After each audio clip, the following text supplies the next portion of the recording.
دیگل انجمنی آسایش ما روشن بوری دا مسیاش سه چالاکیان انجام بدن و اف چالاک شش تومتبار هاتی نگرتن و دست سرکن دی بریارا دادوری و کولینا زاخو سه شوان تومتبار هاتی نگرتن و دست سرکن لسر بازرگانی و بکارینان آماده بیهوشگر بوینه و دیگل وان دارجک آماده بیهوشگر هاتی گرتن و دست سرکرن باندی دی پشتی بالا و بونا پارن سخته جور 25000 لنا بازار دا اکثر تیم ما دست و کولین کرن و مشات تومتبار که دست سر بکن لسر باز با پارن سخته و گوشم پترج 7 میلیون دینار عراقی دیگل جور 25000 دیگل وی تومتباری هاتی گرتن و دست سرکرن هر وسط دیگل وی تومتباری کوجمه که پارن کوجمه که دلاری و هر واسه چند مورد کن فرمانگیت فرمی دیگل وی تومتباری هاتی نگرتن و دست سر کردن باند دی دو تومتبار هاتی نگرتن و دست سر کردن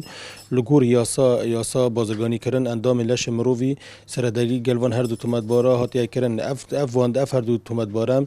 هندانا خلقت دیکن دا کو بچنه کلیه خوب بفروشن برانبر گلچیس که خو که آنکو کلیه بفروشن برانبر کوجمه که پاره اوی باندی پیوندی لگل باند که دی پارزگاه سلیمانی هبوینه ولدی بریارا دادوری و کلین بریارا گرتن بو گشت اندام وی باندی در کفتیه و روزنده هاتی داده و کلین و دیگل دزگاه امنی دیفشونا ویک وانگ به کیسیت کردن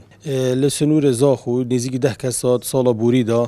بوری دا که گلچیس کن خو فروتینه برانبر کوجمه که پاره بابت تزویر